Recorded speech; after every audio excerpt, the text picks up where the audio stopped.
ನಮಸ್ಕಾರ. ವಾಟ್ಸಪ್ನಲ್ಲಿ ಒಂದು ಮೆಸೇಜ್ ಎಲ್ಲ ಗ್ರೂಪ್ಗಳಲ್ಲಿ ಶೇರ್ ಆಗ್ತಾ ಇದೆ. PM ನರೇಂದ್ರ ಮೋದಿ ಅವರು 3 ತಿಂಗಳ ಫ್ರೀ ರೀಚಾರ್ಜ್ ಅನ್ನು ಎಲ್ಲ ಇಂಡಿಯನ್ ಯೂಸರ್ಸ್ಗೆ ಕೊಡ್ತಾ ಇದ್ದಾರೆ.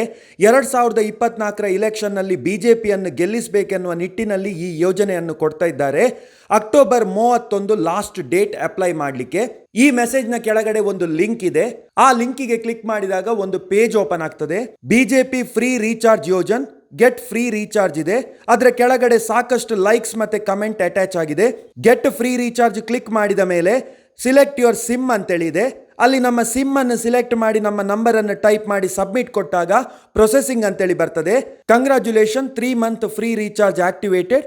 ಈ ಮೆಸೇಜ್ ಅನ್ನು 10 ಜನರಿಗೆ 10 ಗ್ರೂಪಿಗೆ ವಾಟ್ಸಪ್ ನಲ್ಲಿ ಕಳಿಸಿ ಅಂತೇಳಿದೆ. ಕೆಳಗಿನ ವಾಟ್ಸಪ್ ಬಟನ್ ಅನ್ನು ಕ್ಲಿಕ್ ಮಾಡಿದಾಗ ಎಲ್ರಿಗೂ ಶೇರ್ ಆಗ್ತದೆ. ಈ ಲಿಂಕಿಗೆ ಕ್ಲಿಕ್ ಮಾಡಿ ಶೇರ್ ಮಾಡಿದಂತ ಯಾರಿಗೂ ಕೂಡ ಫ್ರೀ ರೀಚಾರ್ಜ್ ಅಂತೂ ಸಿಕ್ಕುವುದಿಲ್ಲ. ಬಟ್ ನಮ್ಮ IP ಅಡ್ರೆಸ್, ನಮ್ಮ ಸಿಮ್ ನ ನಂಬರ್, ನಮ್ಮ ಹೆಸರು ಎಲ್ಲದು ಹ್ಯಾಕರ್ನ ಕೈಗೆ ಸೇರ್ತದೆ. ನಾನಾ ರೀತಿಯ ಫ್ರಾಡ್ಸ್ ಗಳಿಗೆ ದಾರಿಗಳು ತೆರೆದುಕೊಳ್ತದೆ. ಅದರಿಂದ ಇಂಥ ಮೆಸೇಜ್ ಬಂದ್ರೆ ಇದನ್ನು ಫಿಶಿಂಗ್ ಅಟ್ಯಾಕ್ ಅಂತೇಳಿ ಕರೀತಾರೆ. ಅದರಿಂದ ಇದನ್ನು ಯಾರಿಗೂ ಶೇರ್ ಮಾಡಬೇಡಿ. ಬಟ್ ಈ ವಿಡಿಯೋ ಮಾತ್ರ ನಿಮ್ಮ ಎಲ್ಲಾ ಸ್ನೇಹಿತರೊಡನೆ ಶೇರ್ ಮಾಡಿ ಎಲ್ಲರನ್ನು ಜಾಗೃತಿಗೊಳಿಸೋಣ. ಅಂಡ್ ಇಂಥ ಹೆಚ್ಚಿನ ಅವೇರ್ನೆಸ್ ವಿಡಿಯೋಗಳಿಗಾಗಿ ಯೂಟ್ಯೂಬ್ನಲ್ಲಿ ಕಾರ್ತಿಕ್ ಎಸ್ ಕಟೀಲ್ ಅಂತೇಳಿ ಟೈಪ್ ಮಾಡಿ. ಧನ್ಯವಾದಗಳು.